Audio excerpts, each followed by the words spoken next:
bonjour à vous qui allez nous retrouver sur notre chaîne YouTube. Donc aujourd'hui commence le nouveau cycle des conférences de Carême 2026.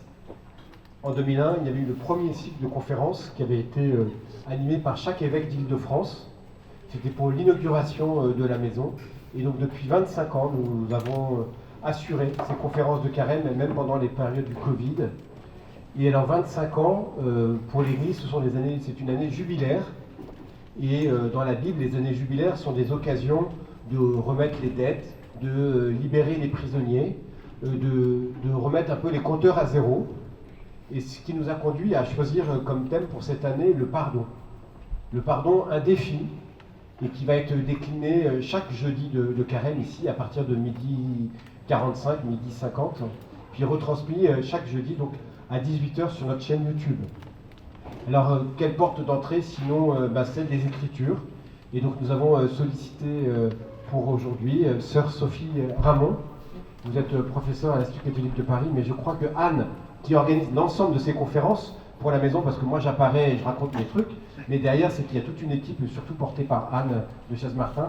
Est-ce que vous voulez nous dire un mot avant d'introduire sœur Ramon?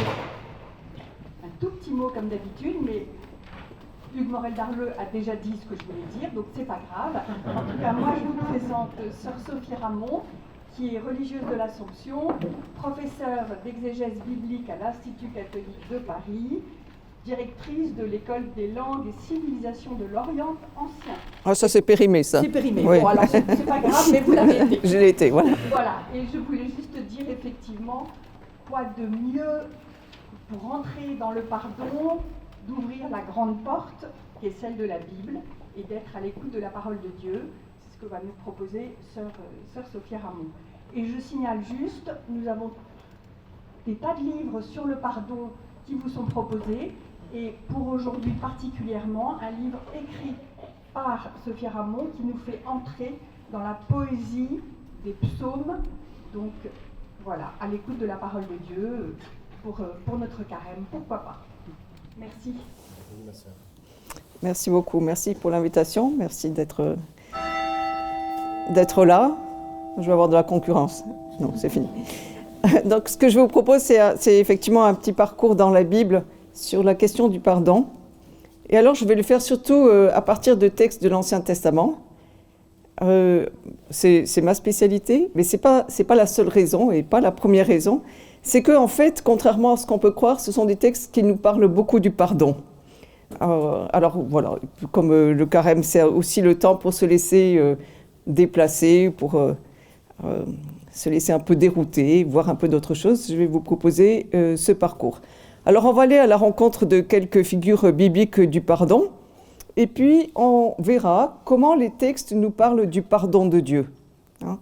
En particulier les textes prophétiques, et puis pour finir, on finira avec un psaume justement, puisque les psaumes sont les mots que Dieu nous donne pour nous adresser à lui, et en particulier pour demander pardon, mais pas que.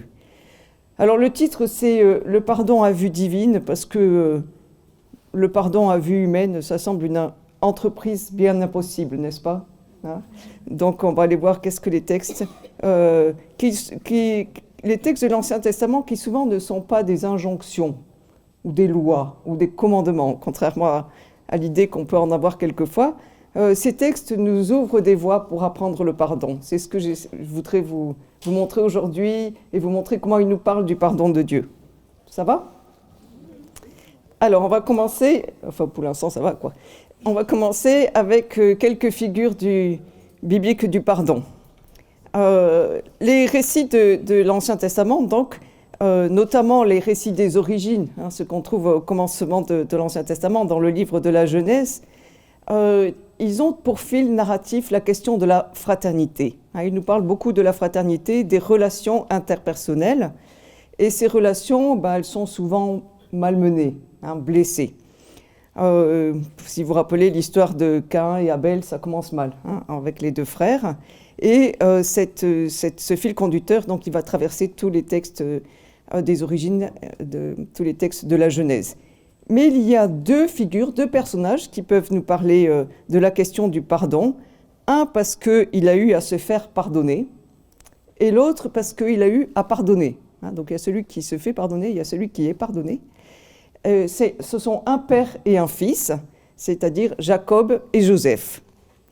Alors, la figure de Jacob, elle illustre, je crois, l'itinéraire qu'il nous faut parcourir, l'itinéraire intérieur qu'il nous faut parcourir pour désirer restaurer, pour apprendre à désirer restaurer la relation, pour obtenir et accueillir le pardon.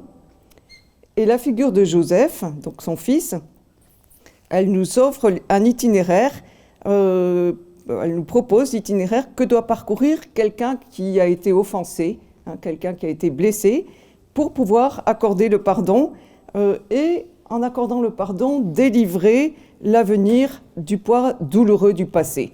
Parce que c'est de cela dont il s'agit aussi. Alors, on va commencer avec Jacob. Alors, quand on commence avec Jacob, il faut se souvenir quand même que c'est un drôle de personnage. Jacob, il est celui qui a soustrait à son frère Ésaü son droit d'aînesse, en échange d'un plat de lentilles. Et ensuite, il a soustrait par la ruse, il a soutiré par la ruse la bénédiction de son père Isaac. Donc, vous voyez, c'est un personnage pas très reluisant, qui se moque bien de son frère, et qui donc profite de la cécité de son père pour obtenir la bénédiction qui était due à son frère Ésaü. Et donc, il doit fuir ce frère qui est en colère. Il va se réfugier chez son oncle. Et puis un jour, cependant, il se met en route pour revoir son frère. Donc le temps a passé. Et le texte nous dit qu'il espère trouver grâce à ses yeux. Donc là, je suis dans la Genèse au chapitre 32. Donc voilà que Jacob se met en chemin, prêt à affronter son frère Ésaü. Et il va évidemment prendre certaines précautions parce qu'il craint la vengeance de son frère. Et donc ils arrivent à un endroit où il y a un torrent. Et il fait passer à tous ceux qui l'accompagnent, tout son clan, toute sa famille, il fait passer le gué du torrent. Et lui, il reste là. De l'autre côté, il n'a pas encore traversé le torrent, et là, il va être agressé par quelqu'un avec qui il va lutter. Jusqu'à cet épisode, on pourrait dire que Jacob, c'est l'homme de la ruse. C'est celui qui est capable de contrôler toutes les situations, de tourner les situations à son avantage. Mais là, il est celui qui va être surpris par une attaque mystérieuse, l'attaque de quelqu'un dont il ne discerne pas les traits. Il ne voit pas son adversaire. Ce qui fait qu'il ne peut pas se défendre de façon tout à fait adéquate. Et dans le texte, d'ailleurs, c'est assez difficile de déterminer qui des deux adversaires gagne, qui des deux adversaires l'emporte. Peut-être que le mystérieux adversaire est celui qui est d'abord vaincu, mais pourtant il va frapper Jacob à l'emboîture de la hanche, donc il va sembler l'emporter, mais après il va demander à Jacob de le lâcher. Enfin, le texte est très étrange. Vous voyez, on balance tout le temps sans savoir qui c'est qui l'emporte. Jacob va le lâcher, mais il va demander à cet adversaire d'être béni par lui. Donc, et il va lui dire son nom. Et dire son nom, c'est une manière de se dévoiler, de dire quelque chose de soi. Donc, vous avez ce combat très étrange qui nous est raconté dans le chapitre 32 de la Genèse. Mais c'est un combat en réalité qui se joue à plusieurs niveaux. Jacob, il sait très bien tromper les autres. Mais il a déjà fait l'expérience d'être trompé aussi par son oncle. Et en fait, s'il a peur de retrouver son frère, c'est parce qu'il se sait coupable. Il sait très bien qu'il l'a trompé. Et il y a une tradition juive qui nous dit que le combat de Jacob avec cet étranger, au gué du torrent, en fait, c'est le combat avec le génie d'Ésaü. Alors, c'est une tradition un peu étrange pour nous, une tradition juive. Le génie d'Ésaü, pourquoi ? Parce que Jacob a à lutter avec le désir de vengeance que son frère porte en lui. Ça veut dire que l'enjeu du combat pour Jacob, c'est de se laisser toucher par ce frère qui l'a trompé, de le rencontrer véritablement.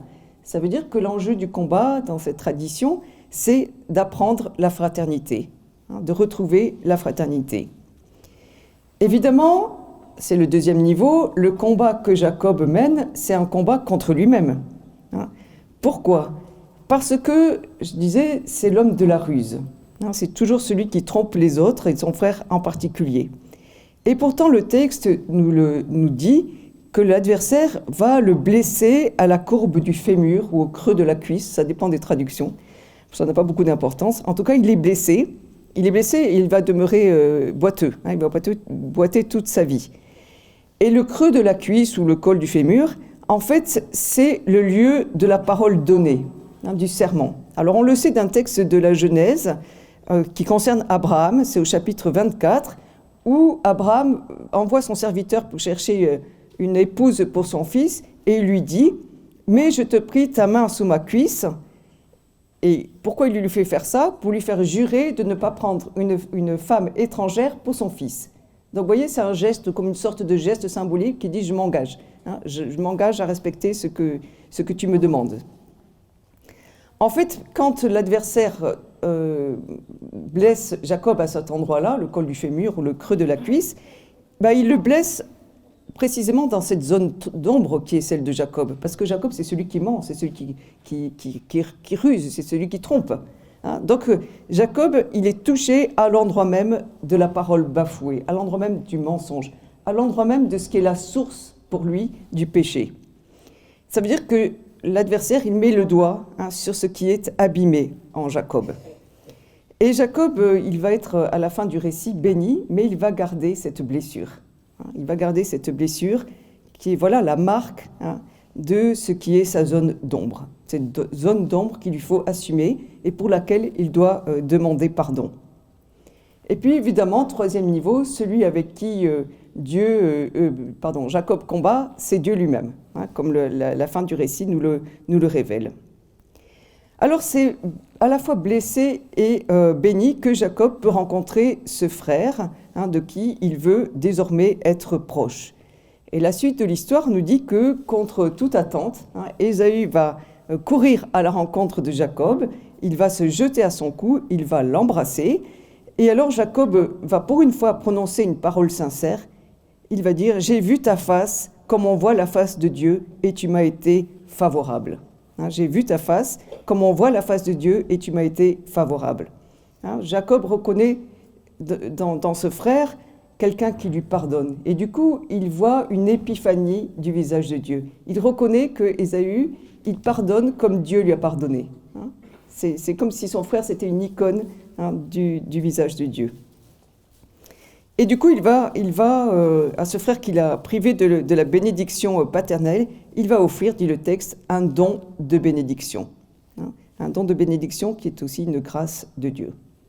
Alors, ce qui est intéressant dans cet itinéraire, si vous voulez, c'est que Jacob, il a eu à faire la vérité en lui-même. Il a appris de cet adversaire qu'il a touché, qu'il a blessé au lieu même de son péché. Il va apprendre de la sorte à restaurer la relation avec son frère. On peut pas dire en réparant ce qu'il a fait de mal à son frère. La bénédiction, il a usurpé, c'est fini. Mais il va donc renouer la relation avec ce frère en partageant avec lui les fruits de sa propre bénédiction. Ça, c'est pour Jacob. Et l'histoire continue. Alors, il y a d'autres histoires, je vous passe les détails, mais ce n'est pas très glorieux, ces histoires des origines, où il faut apprendre la fraternité. Et on arrive à Joseph. Donc, Joseph, c'est son fils. Alors, Joseph, lui, il a pour lui que il est celui qui va être jalousé par ses frères. Pourquoi ? Parce que donc il est celui qui va devoir lui-même parcourir un itinéraire intérieur pour renouer avec ses frères qui l'ont jalousé. Pourquoi ? Parce que Joseph, il est celui qui sait discerner les songes. Alors il a toujours quelque chose à dire et ça agace beaucoup ses frères qui le lui reprochent. Donc il a une certaine mauvaise réputation auprès de ses frères, de sorte que ses frères vont le vendre à des marchands madianites et que ces marchands vont le conduire jusqu'en Égypte. Alors jusque-là, voilà, le récit n'innocente personne, ni Jacob qui préfère ce dernier né, ce qui n'est pas très glorieux, les autres ils sont jaloux de cette préférence du père, ni Joseph qui est un petit peu vantard quand même, les autres l'appellent l'expert en songes, vous voyez, pour se moquer de lui, ses frères. Les frères, évidemment, ils ne sont pas innocents du tout, puisqu'ils le vendent. Ils avaient même le projet de le mettre à mort, mais bon, finalement, ils préfèrent le vendre. Donc, vous voyez, c'est l'histoire d'une paternité injuste, un père qui préfère un fils sur les autres. Donc, c'est l'histoire d'une paternité injuste et d'une fratrie qui est dévorée par la jalousie. Donc, ça commence très mal. Et puis, en Égypte, il est vendu là-bas. Donc, il va être mis au service du pharaon et il va peu à peu, Joseph, être élevé. Sa condition va s'élever. Il va être mis au service de ce pharaon. Bon, il va y avoir une petite histoire encore avec la femme du pharaon qui va vouloir essayer d'avoir des relations avec lui, des relations sexuelles avec lui. Il va s'enfuir tout nu, mais la femme va l'accuser et il va être jeté en prison. Et jeté en prison, il va interpréter là encore des songes. Donc il va retrouver ce qu'il savait faire dans sa jeunesse. Il va interpréter des songes auprès de deux autres prisonniers, les chansons et le panetier du pharaon. Et du coup, par la suite, le pharaon va lui demander aussi d'interpréter ses propres songes, ce qu'il va faire. Et le pharaon va le remettre, va le rétablir, va en faire celui qui va gouverner sur toute l'Égypte. Alors il va du coup se marier à une Égyptienne, ils vont avoir 2 fils. Je fais un peu raccourci l'histoire. Et puis voilà qu'une famine va s'instaurer en Israël. Et puisqu'il y a une famine en Israël, Jacob, le père, entend qu'il y a du blé en Égypte et il va décider d'envoyer ses fils en Égypte. Mais évidemment, Jacob, il ne sait pas que son fils règne en Égypte. D'accord ? Il le croit mort, en fait. Les frères, ils ont ramené une tunique pleine de sang, ils ont dit au père, tu vois, il est mort, ton fils, il a été déchiqueté par une bête sauvage. Donc, il envoie ses autres fils en Égypte pour chercher de la nourriture, sans savoir que Joseph est là-bas. Et Joseph, il reconnaît ses frères, mais il ne va rien dire. Il va garder l'anonymat, et il va même leur parler assez durement. Il va les accuser d'être des espions. Il va leur dire « Mais il y en a un que vous n'avez pas ramené, là, de vos frères, le plus jeune, Benjamin. Allez le chercher. » Et là, les frères ils disent « Non, il faut qu'on aille chercher le frère le plus jeune, mais ça leur fait faire, vous voyez, un travail de mémoire. » Il dit « Mais on a déjà perdu un jeune frère. Et voilà que maintenant, celui-là, il nous demande d'aller chercher notre plus jeune frère. » Ça leur fait faire un travail de mémoire qui leur fait reconnaître leur culpabilité envers Joseph. Le texte nous dit au chapitre 42, verset 21, « Nous nous sommes rendus coupables envers notre frère quand nous avons vu sa propre détresse. » Donc ça c'est Joseph. Il nous demandait grâce et nous ne l'avons pas écouté. Mais Joseph ne cède pas. Donc ils vont aller chercher Benjamin, le dernier-né. Ils vont le ramener. Là encore, Joseph va user d'un stratagème. Il va mettre des objets dans le sac de Joseph, il va les renvoyer, et puis ensuite il va dire à ses serviteurs, allez les rattraper et faites-leur ouvrir les sacs. Ce qu'ils vont faire, et il va pouvoir accuser Benjamin de vol. Et il va dire qu'il garde Benjamin comme esclave. Alors il va y avoir toute une discussion avec ses frères. Il y a un de ses frères, Judas, qui va dire « Mais non, c'est moi qui vais rester esclave. Laisse repartir ce jeune frère, sinon mon père mourra de perdre un deuxième fils. » Et là, Joseph est assez ému pour décider de se faire reconnaître. Et il dit à ses frères, au chapitre 44, « Je suis Joseph, votre frère, moi que vous avez vendu en Égypte. Mais ne vous affligez pas maintenant et ne soyez pas tourmentés de m'avoir vendu ici, car c'est Dieu qui m'y a envoyé avant vous pour vous conserver la vie. » Vous entendez comment il relie l'histoire? C'est incroyable.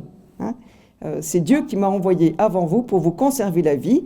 C'est en effet la seconde année que la famine sévit au cœur du pays, et pendant 5 ans encore, il n'y aura ni labour ni moisson.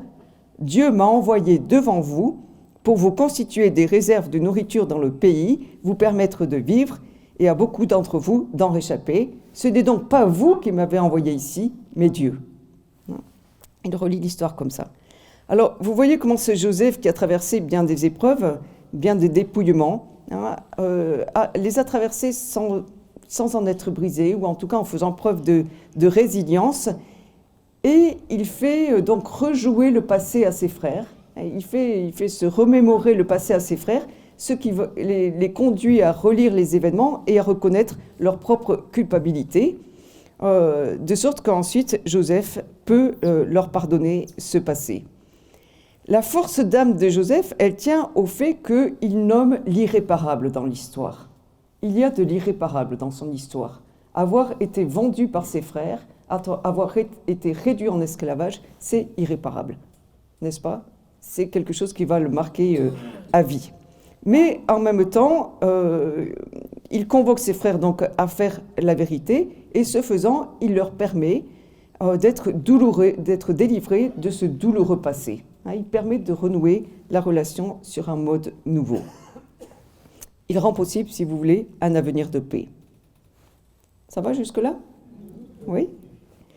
Alors maintenant, je vous propose de regarder... Oh, j'aurais dû vous mettre le texte, excusez-moi, je fais des beaux trucs, après j'oublie de les bouger. Je voudrais maintenant vous montrer quelques textes qui nous disent que Dieu pardonne. Alors, il y a des textes dans l'Ancien Testament qui ont une manière très particulière de nous dire que Dieu pardonne, c'est qu'ils utilisent une métaphore juridique. C'est un peu bizarre. Figurez-vous que dans l'Ancien Testament, il y a deux manières de faire justice. Si quelqu'un vous laisse, la manière la plus simple de faire justice, c'est d'aller au tribunal, n'est-ce pas? Et puis là, le juge, va décider quelle sanction doit porter celui qui vous a offensé. Il y a une autre manière de faire justice qui nous est racontée, notamment dans les textes de la Genèse, mais dans tous les textes du Pentateuque, c'est que celui qui est victime va trouver celui qui l'a lésé ou celui qui l'a offensé et entame avec lui ou avec elle ou avec eux, si c'est un groupe, un dialogue dont le but n'est pas de sanctionner l'offenseur. Le but, c'est de restaurer la relation sur un accord commun. C'est de permettre à la relation de redevenir harmonieuse. Alors, vous voyez, c'est quelque chose de très exigeant. C'est même plus qu'une sorte de procès à l'amiable. Il ne s'agit pas simplement d'arranger les choses entre soi. Non, je viens te trouver, je dialogue avec toi, je discute avec toi pour que tu prennes conscience que ta manière d'agir, elle m'affecte, que tu puisses le reconnaître, changer de comportement et que nous puissions continuer nos relations de façon harmonieuse.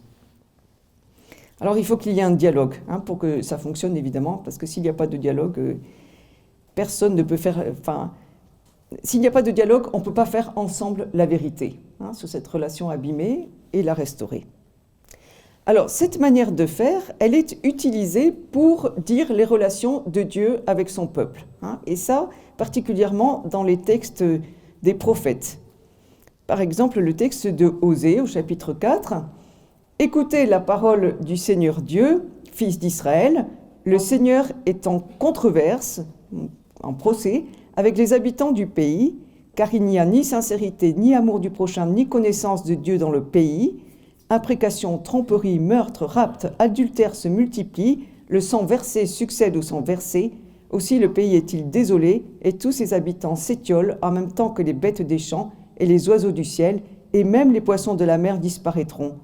Attention, que personne n'ait l'audace de se défendre, que personne ne conteste, que ni ton peuple, ni toi, prêtre, n'ose plaider. » Donc vous voyez, c'est Dieu qui va trouver le peuple, enfin il va trouver, il ne se met pas en route comme ça, mais Dieu qui s'adresse au peuple pour dénoncer son comportement mauvais. Alors vous avez entendu, pas de sincérité, pas d'amour du prochain, pas de connaissance de Dieu. Et si vous avez entendu les conséquences, elles ne sont pas simplement pour les humains qui se comportent mal, les conséquences, elles sont aussi pour les bêtes des champs, les oiseaux du ciel et même les poissons de la terre. C'est-à-dire que le comportement mauvais des humains engendre quasiment une décréation, en tout cas abîme la création. Alors c'est tout le livre de Osée qui est construit comme ça, sur une série de procès que Dieu adresse à son peuple pour le détourner de sa mauvaise conduite. Donc on voit plusieurs fois Dieu qui s'adresse au peuple. Et dans le chapitre 2, il y a une très belle image qui dit quel est le but de ces procès que Dieu intente à son peuple.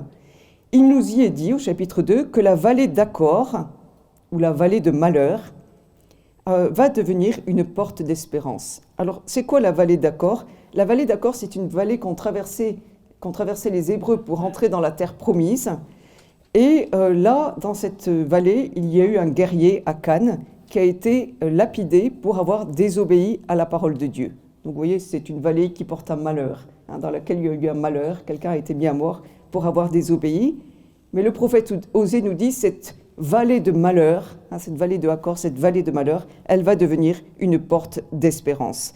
C'est-à-dire que cette vallée va symboliser la réconciliation et le renouveau.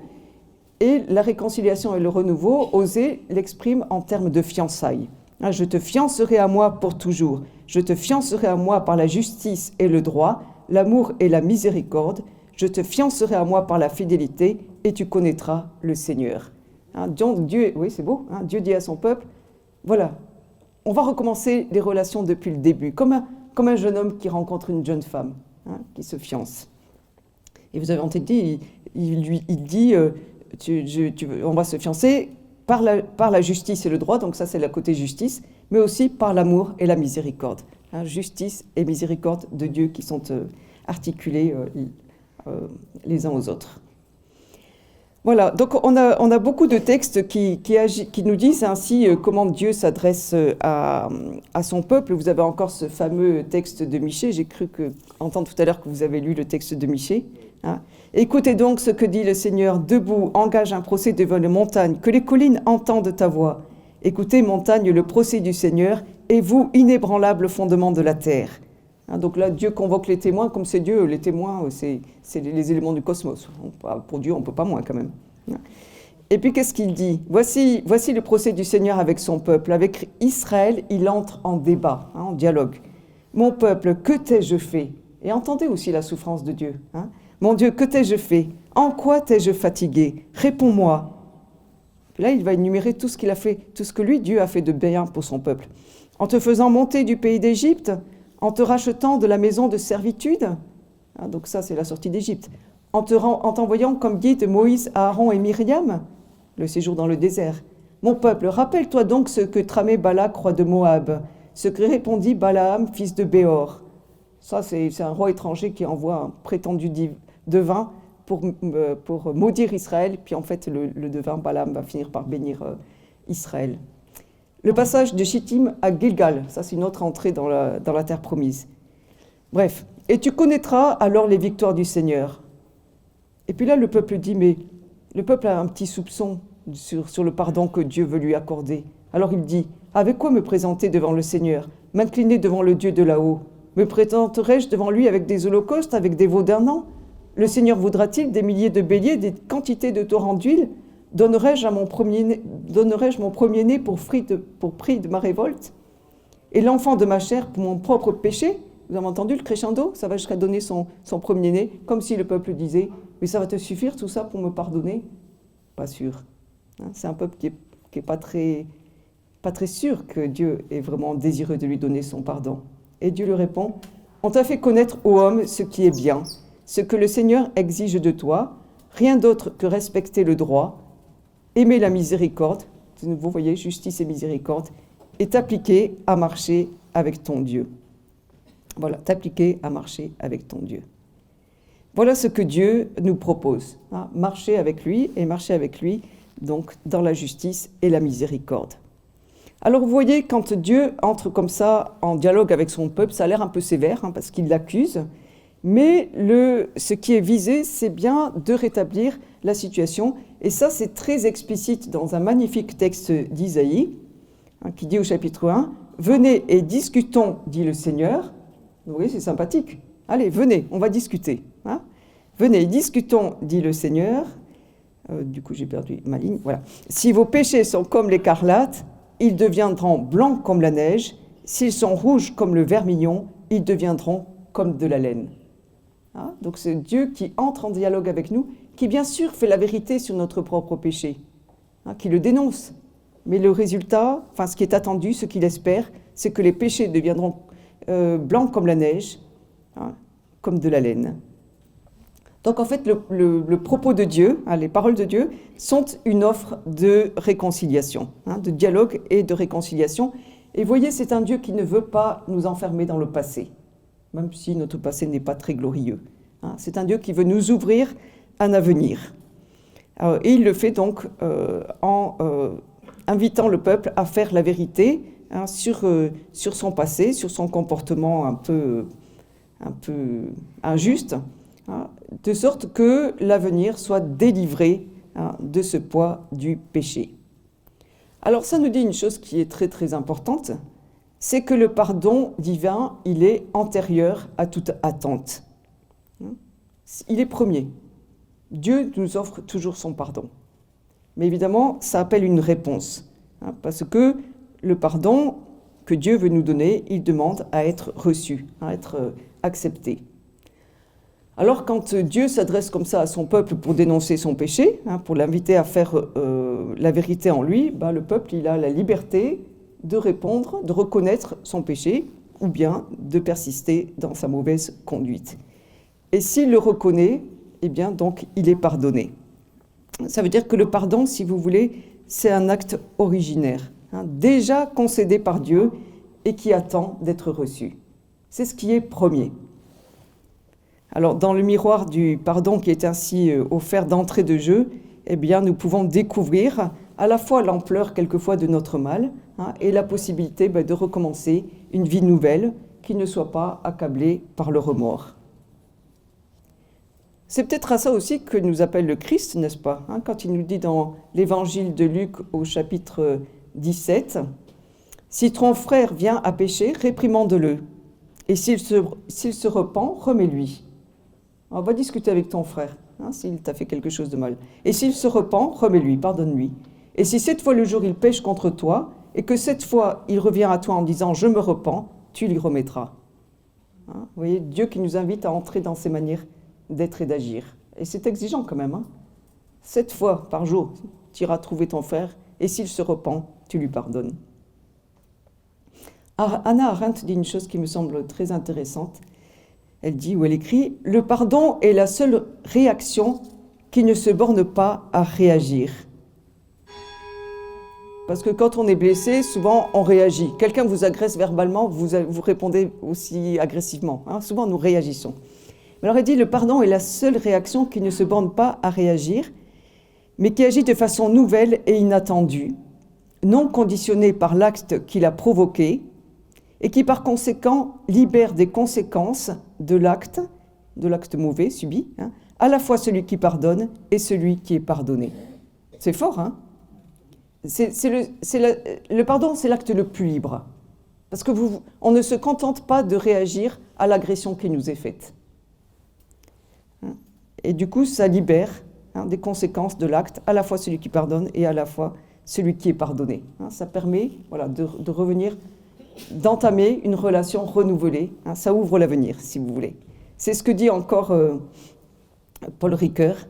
Le pardon est une sorte de guérison de la mémoire, l'achèvement de son deuil. Délivrée du poids de la dette, la mémoire est libérée pour de grands projets. Le pardon donne un futur à la mémoire. Voilà. Et c'est ça que Dieu nous propose dans ces textes où il entre en controverse avec son peuple, où il entre en procès avec son peuple. Il propose au peuple de faire la vérité. Pourquoi ? Pour être libéré de ce poids du péché et pouvoir donc ouvrir un avenir. C'est beau quand même, non ? Ça demande d'être médité. C'est pour ça que vous comprenez pourquoi j'avais intitulé « Le pardon à vue divine ». Il faut d'abord contempler la manière dont Dieu nous pardonne. Comment il s'y prend pour nous pardonner, comment il s'y prend pour nous offrir son œuvre de pardon. Et c'est en le contemplant que peut-être, on y parviendra un petit peu. Alors, je vous disais tout à l'heure dans l'introduction, les textes bibliques nous donnent aussi les mots pour demander le pardon. Alors, c'est vrai de ce magnifique texte que je pense vous connaissez bien, qui est le psaume 51, celui qu'on appelle le Miserere, ou le psaume 50 dans la liturgie. C'est un psaume qui nous parle du fait d'avoir à la fois à rendre grâce et à confesser sa faute. Vous savez qu'en hébreu, c'est le même verbe, le verbe yada, qui signifie à la fois rendre grâce et confesser sa faute. C'est marrant, d'avoir un seul verbe, comme pour dire, ce sont deux attitudes qui sont étroitement liées, si vous voulez. Alors, ce psaume, il se déploie en fait en deux parties. Il y a une première partie qui est axée sur le péché et l'autre qui est axée sur le règne de la grâce, sur ce que Dieu fait pour nous. Alors, la première partie, qui est axée sur le péché, elle nous dit ce qu'est Dieu. Et Dieu, il est fidélité et miséricorde. Ce sont les premiers mots. Et pitié de moi, mon Dieu, selon ta fidélité et selon ta miséricorde, efface mes torts. Donc Dieu, il est fidélité et miséricorde. Ce qu'il veut pour l'homme, nous dit le verset 8, c'est la vérité et la sagesse. Donc Dieu veut que nous fassions la vérité en nous. Et ce que les humains, le locuteur du psaume demande, c'est l'allégresse, la joie. Donc la joie du pardon. Alors le psaume, il commence avec ces mots, pitié, aie pitié de moi, mon Dieu, selon ta fidélité, selon ta grande miséricorde, efface mes torts. Ce sont les premiers mots, aie pitié de moi, qui appellent le pardon. Mais vous entendez bien qu'il est possible de les prononcer, ces mots-là, si on croit en la fidélité et la miséricorde de Dieu. Et c'est ça que nous dit le premier verset. Aie pitié de moi, selon ta fidélité, selon ta grande miséricorde. Si Dieu n'est pas miséricordieux, à quoi bon lui demander pardon? C'est ça que nous dit le premier verset. Ça, c'est la définition de Dieu, fidélité et miséricorde. On a déjà ça dans le livre de l'Exode, au chapitre 34. C'est le Seigneur, Dieu de miséricorde et de pitié. Alors, le locuteur va ensuite demander pardon. Le jeu du psaume va ensuite demander pardon à Dieu. Il va le faire de plusieurs manières. Il va aussi reconnaître que, en fait, le mal qu'il commet, il le commet contre Dieu. Le verset 6 dit « Contre toi et toi seul j'ai péché, ce qui est mal à tes yeux, je l'ai fait. Ainsi tu seras juste quand tu parleras, irréprochable quand tu jugeras. » Et vous voyez, ça renvoie à ce que l'on vient d'évoquer, ce fait que Dieu est un Dieu qui veut pardonner, un Dieu qui dénonce notre péché pour nous ouvrir une relation. Tu seras juste quand tu parleras, irréprochable quand tu jugeras. C'est un locuteur qui reconnaît aussi que finalement, il est marqué par le péché, ce péché qui le dépasse, qui nous précède et que nous commettons, que nous aggravons aussi. Ça, c'est l'image temporelle du verset 7. Dans la faute, j'ai été enfanté dans le péché conçu des ardeurs de ma mère. Ce n'est pas une condamnation de l'acte sexuel, pas du tout. Mais ça dit que le péché nous précède et que nous l'aggravons nous-mêmes chaque fois que nous le commettons. Dieu, selon le psaume, est celui qui travaille dans les ténèbres, dans la nuit, c'est-à-dire dans ce que nous voudrions garder dissimulé en nous, ce que nous voudrions ne pas voir apparaître au grand jour. Et c'est là que Dieu fait la vérité, c'est là qu'il nous permet d'acquérir la sagesse, lorsque, faisant la vérité, nous pouvons reconnaître ce qui en nous est le moins avouable. Donc dans cette première partie, vous avez la prière de quelqu'un qui implore le pardon, parce qu'il sait deux fois que Dieu est miséricordieux et qu'il est fidèle. Et vous avez trois verbes qui servent à demander le pardon, donc c'est assez insistant. Vous avez le verbe effacer, au verset 3 par exemple, ou efface mes torts, ou bien encore au verset 11. Ça, c'est le vocabulaire du commerce. Comme on dit en français, effacer la dette. Donc voilà, c'est ce vocabulaire-là. Du langage commercial. Et puis vous avez le verbe purifier qui apparaît au verset 9. Ôte mon péché avec l'hysope et je serai pur. Lave-moi et je serai blanc plus que la neige. Donc le verbe purifier qui s'emploie pour les purifications rituelles. Le verbe laver qui est utilisé notamment dans le livre de l'Exode pour parler des vêtements qu'il faut souiller quand ils sont rendus impurs, avant de se rendre au culte. Donc ça, c'est plutôt des verbes qui sont des verbes cultuels, en fait, purifier, laver. Et puis vous avez entendu cette image de l'hysope, ôte mon péché avec l'hysope et je serai pur. L'hysope, elle était utilisée dans l'Ancien Testament dans un rite qui concerne le lépreux. Le lépreux qui était considéré comme impur. Alors il allait trouver le prêtre et on l'aspergeait 7 fois avec un bouquet d'hysope trempé dans le sang d'un oiseau immolé jusqu'à ce que donc il soit purifié et qu'il puisse être réintégré dans la communauté. Mais ici, vous voyez cette image de l'hysope, ça sert à dire que finalement le péché, c'est ce que la lèpre, le péché est à l'âme, ce que la lèpre est au corps. C'est ce qui abîme notre être intérieur, comme la lèpre peut abîmer notre corps. Donc voilà ce que demande ce locuteur. Lave-moi, purifie-moi, efface mon tort. Vous voyez, le vocabulaire est surtout lié à la question de l'impureté. Et puis à ces verbes, ces 3 verbes pour demander le pardon, il y a 3 verbes pour trois mots pour dire la culpabilité. Il y a le mot tort, le mot faute et le mot péché. Alors le mot tort, il peut désigner une rébellion. Ici, on peut imaginer que c'est la rébellion contre Dieu.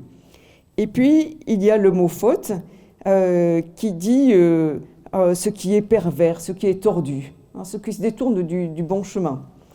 Et puis, vous avez le dernier, le péché, c'est le terme le plus courant dans l'Ancien Testament. Figurez-vous que le sens premier de ce terme, ça veut dire rater son but. Comme quand vous tirez à l'arc, avec les Jeux Olympiques, ça s'impose quand même. Donc, vous tirez à l'arc et puis pouf, ça passe à côté de la cible. C'est ça le péché. Vous avez raté votre but. Voilà. Donc, vous voyez que la prière de supplication, la demande de pardon, elle est très insistante dans ce psaume, tant par l'abondance du vocabulaire du péché que de celui de la demande d'être purifié et pardonné. Et puis, dans la deuxième partie du psaume, apparaît ce que Dieu va faire pour nous. Alors, ce que Dieu fait pour nous, c'est d'abord qu'il crée, ou qu'il recrée. Et ça, c'est le verbe bara en hébreu. C'est un verbe qui n'a que Dieu pour sujet. Il n'y a que Dieu qui peut créer, selon ce verbe-là. Nous faisons, mais lui, il crée. Donc, ce que Dieu peut faire pour nous, ce que le locuteur demande, c'est que Dieu crée un cœur pur et un esprit tout neuf, un esprit neuf. Ça veut dire que celui qui parle dans le psaume, il a conscience que tout seul, il ne peut pas sortir de son péché. Il a besoin de la grâce de Dieu, il a besoin d'être créé, recréé, renouvelé par Dieu. Il a besoin d'être lavé, purifié, renouvelé.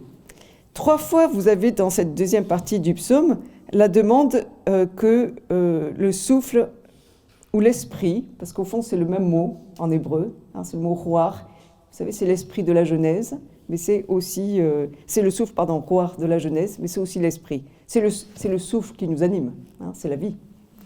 Donc 3 fois il demande quelque chose concernant le souffle ou l'esprit. D'abord il demande un esprit neuf, ou plus littéralement, c'est un esprit stable, un esprit fermement établi. Et puis, il demande que ne soit pas retiré l'Esprit Saint, c'est-à-dire l'esprit qui procède de la sainteté de Dieu. Cette sainteté de Dieu, cette proximité de la sainteté de Dieu que le péché abîme. Et puis, 3e demande, il demande un esprit généreux, noble ou bien disposé. Un esprit généreux, noble, bien disposé. Alors voilà ce qu'il demande, que Dieu recrée en lui ce souffle de vie, qu'il soit fermement établi, qu'il participe de la sainteté de Dieu, ce souffle qui l'anime, et qu'enfin il soit bien disposé, noble. Et puis il demande aussi un cœur pur.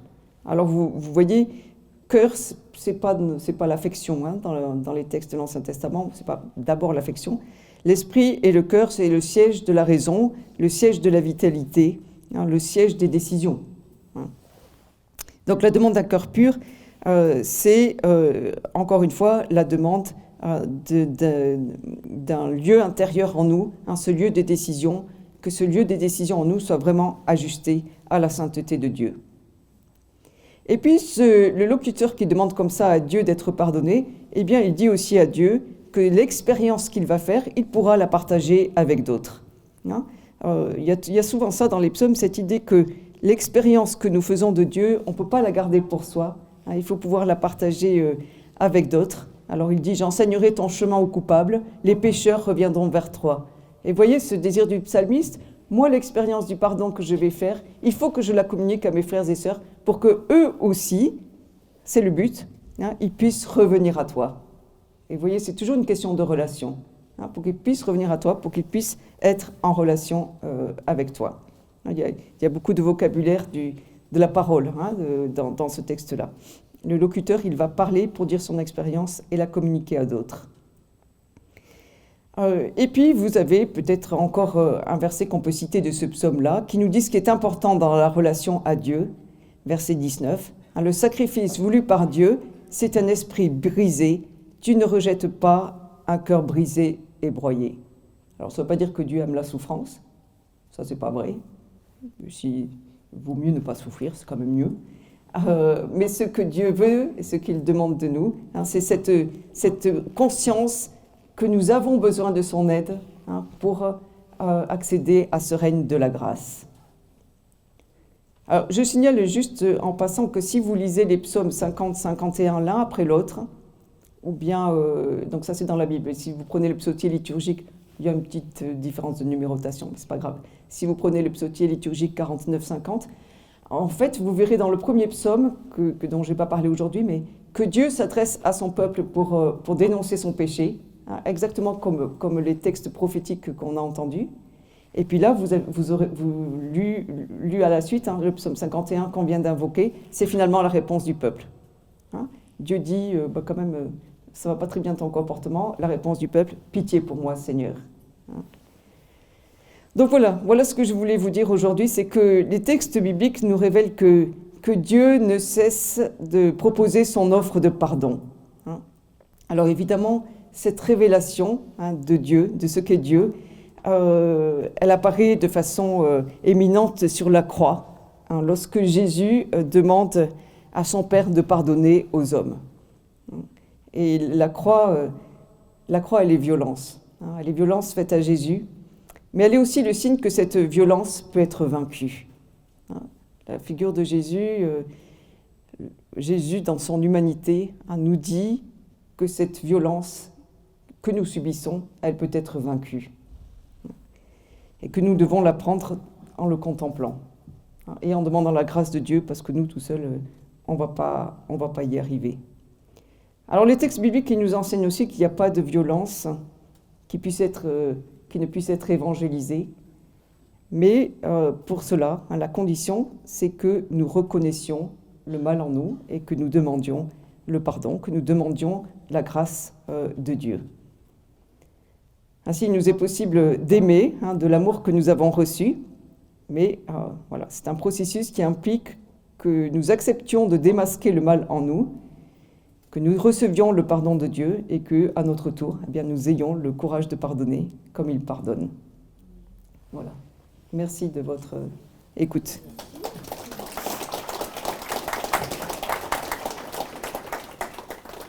Merci infiniment, ma sœur, de ce propos. Moi, j'en retiens qu'il y a un rapport entre le pardon et la création.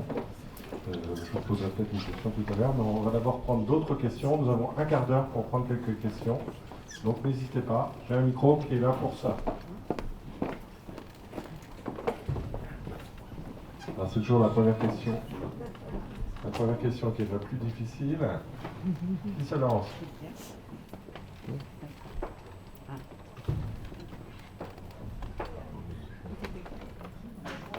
C'est limpide. Vous avez dit tout à l'heure que le péché, c'était rater sa cible. Mais pour moi, le péché, c'est un acte délictueux ou volontaire. Oui, tout à fait. En fait, il y a plusieurs mots. C'est pour ça que peut-être j'ai été un peu vite, mais il y a plusieurs mots pour dire le péché. Et en fait, il faut faire jouer les mots les uns avec les autres. Alors, rater... donc, il y a ce mot c'est le mot ratat en hébreu, qui signifie rater son but. Donc, c'est un des mots. Hein. Mais à côté de ça, dont vous avez entendu, il y a aussi la rébellion, et il y a aussi la faute. Hein. Donc, la faute commise contre quelqu'un, que ce soit Dieu ou que ce soit quelqu'un d'autre. Je pense que cette pluralité de termes, ils nous disent quelque chose qui est important, c'est que le mal que nous commettons, il abîme. Il abîme notre relation aux autres, il abîme notre relation à Dieu. Vous avez entendu, même dans le texte du prophète Osée, il abîme même au-delà de ce que nous pensons, même au-delà de ses conséquences immédiates et visibles. Hein, si vous vous rappelez, les poissons de la mer, hein, les bêtes, tout le monde est affecté. Ça engendre une sorte de décréation, le mal. Ça, c'est un des points d'assistance d'ailleurs des textes bibliques, surtout des textes de sagesse, c'est que nos actes ont des conséquences au-delà de ce qui est visible. Je vous laisse faire faire des liens avec l'actualité aussi. Hein. Mais donc, il y a une pluralité de mots pour dire le péché, et le mot qui dit, ratat, le mot qui dit le fait de rater son but, ça dit aussi quand même que le péché, ça nous abîme.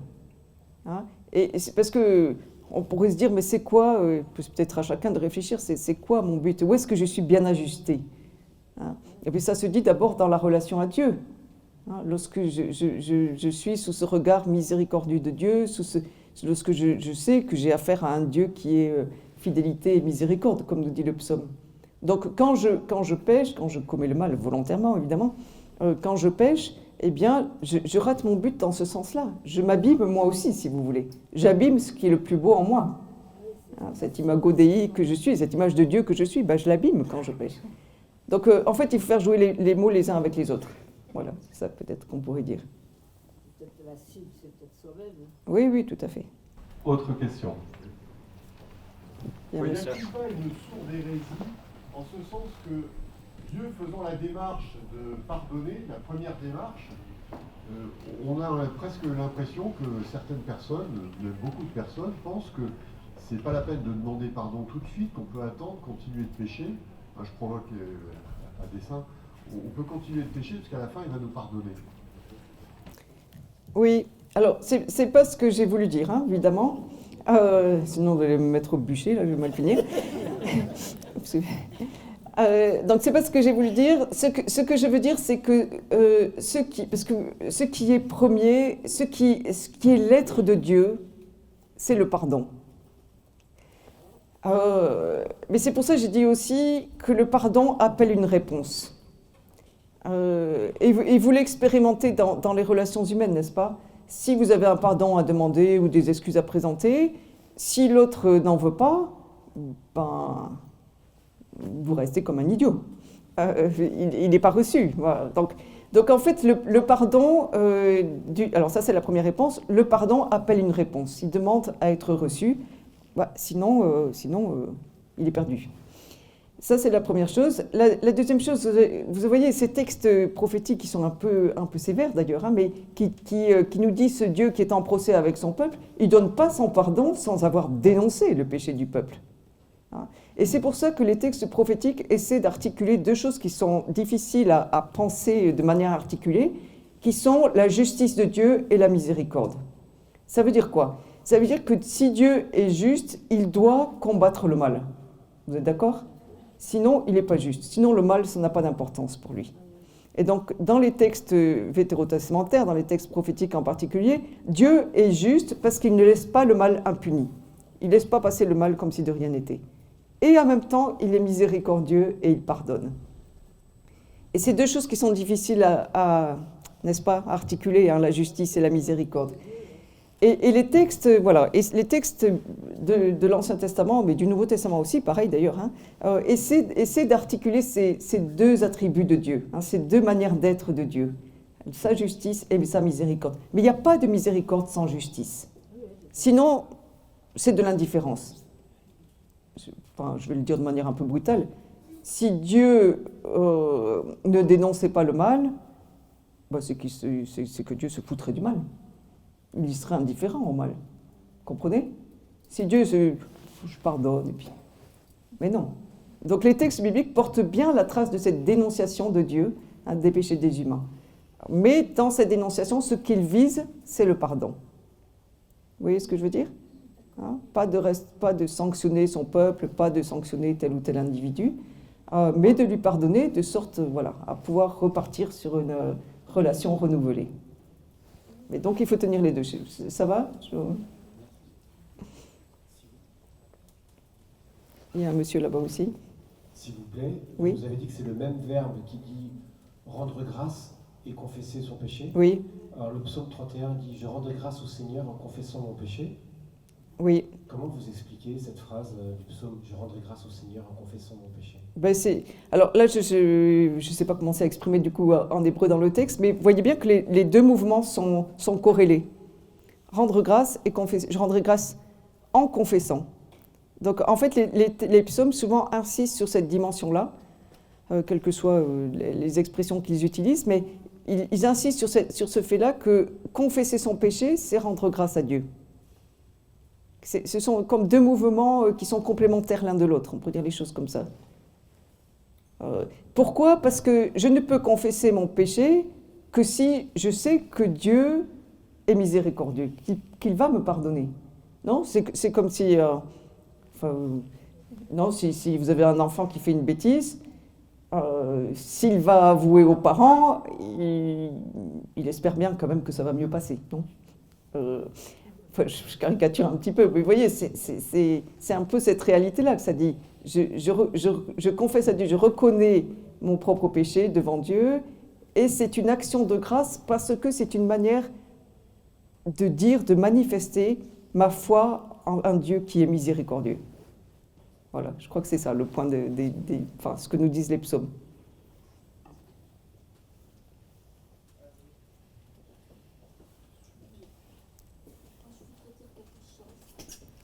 Alors attendez, il y a le monsieur, puis vous après, mais on va passer l'après-midi. Hein. On voit que quand on lit la Bible, quand même, hein, c'est bien. Hein.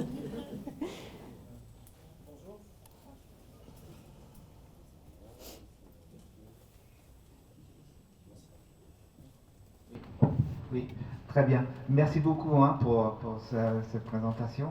Je voudrais juste savoir si dans le péché, si une des deux parties ne veut pas, enfin, la personne qui ne veut, c'est une personne, on a fait du mal, nous on est prêt à pardonner, mais l'autre personne n'est pas prête à pardonner, que fait-on? Donc, parce que là, nous, on veut bien initier la démarche sur la partie animée, mais si l'autre partie ne veut pas rétablir la relation, ne veut pas, je pense que on doit s'arrêter les efforts, ou je ne sais pas, si vous pouvez nous orienter. Oui, alors quand la Bible nous raconte des histoires, par exemple, c'est souvent des histoires autour d'un puits, il y a des bergers qui usurpent le puits d'autres bergers, c'est des histoires comme ça. Et donc quand vous avez cette procédure qui est mise en scène, qui est racontée de quelqu'un qui va trouver quelqu'un d'autre, les textes nous disent qu'effectivement, il peut y avoir deux choses qui peuvent se passer. Soit celui qui est accusé dit « Ok, je reconnais que j'ai eu tort » et ça se finit bien. Si il dit bah « Non, je t'ai pas lésé, je refuse de reconnaître que je suis coupable », ou s'il dit « Je suis pas coupable » et que celui qui se disait victime reconnaît que c'est lui qui s'est trompé, donc la procédure, elle ne peut pas aller jusqu'au bout, comme vous le dites très bien. Et dans ce cas-là, les textes nous disent il faut aller au tribunal. Et si on ne va pas au tribunal, le danger, c'est la vengeance. C'est la violence, que celui qui est victime se venge du mal qui lui a été fait. Alors effectivement, il y a un risque. Il y a un risque, et ça dit bien que je répondais tout à l'heure à monsieur, c'est-à-dire que le pardon, il doit aussi être reçu. Parce que s'il n'est pas reçu, les choses sont bloquées. Et ça, alors après, on peut, voilà, les textes disent il faut trouver une médiation, il faut aller au tribunal, il faut un juge, il faut une tierce personne. Mais vous voyez, on a déjà raté. Là, c'est déjà raté. La procédure est déjà ratée. Donc, je crois que ça nous dit bien l'exigence qui est extrêmement difficile, l'exigence d'accorder son pardon quand l'autre se repent. Hein, le texte de Luc 17. Et ça, c'est difficile. C'est difficile de dire « j'ai péché hein, », de confesser son propre péché, mais c'est tout aussi difficile de dire « j'accorde mon péché », parce que c'est quand même pas... Hein. Mais voilà, mais les textes, c'est une exigence, et c'est pour ça que les textes nous montrent Dieu qui fait cela. Et je crois que ça nous appelle à la contemplation. Hein, ça nous appelle à la contemplation, parce que si vous y allez à la force des poignets, ça va pas, enfin, il y a beaucoup de chances que ça ne marche pas, comme tout ce qu'on fait à la force des poignets. Hein, donc, contempler Dieu pour... vous savez, en contemplant, on ressemble petit à petit. Bon, on n'aura pas trop d'une vie, mais quand même, on peut espérer que il y a quelque chose en nous qui bouge. Donc, contempler Dieu, contempler Jésus, hein, dans leur manière d'être et d'agir. Et puis, demander à Dieu la grâce, hein, ce que nous dit le psaume. On n'y arrive pas tout seul. Hein, donc, crée en moi un cœur neuf. Un esprit neuf, un cœur pur. C'est tout ce que je peux dire. Merci, ma sœur. Comment vous... De rien. Eh bien, moi j'ai pris mes petites notes aussi. D'accord. Hannah Arendt, Paul Ricoeur, j'ai pris mes petites notes. Merci beaucoup. Alors merci sœur Sophie Ramon. Qui ouvre, ce sont les commencements de nos conférences de carême. Donc vous avez trouvé notre brochure ici, vous avez sur notre site internet NDP 9.2 pour retrouver l'ensemble de nos conférences de carême pour cette année. Donc la prochaine c'est donc la semaine prochaine, jeudi, même lieu, même heure, donc midi 45, midi 50 jusqu'à 14h. Et alors ça sera avec notre évêque, Monseigneur Mathieu Rouget. Pardon, consolation et guérison nous sont donnés dans les sacrements. Voilà, une approche sacramentelle du pardon après l'approche biblique, et qui est, à mon avis, le prolongement, la continuation de l'œuvre de Dieu qui se réalise. Merci beaucoup. Voilà, vous nous aiderez comment? Eh bien, en mettant des likes sur cette vidéo. Merci, en la diffusant. Également en pliant les chaises. Et à la sortie, si vous voulez nous soutenir, vous nous rappelez que nous ne vivons pas que d'amour et d'eau fraîche. Merci.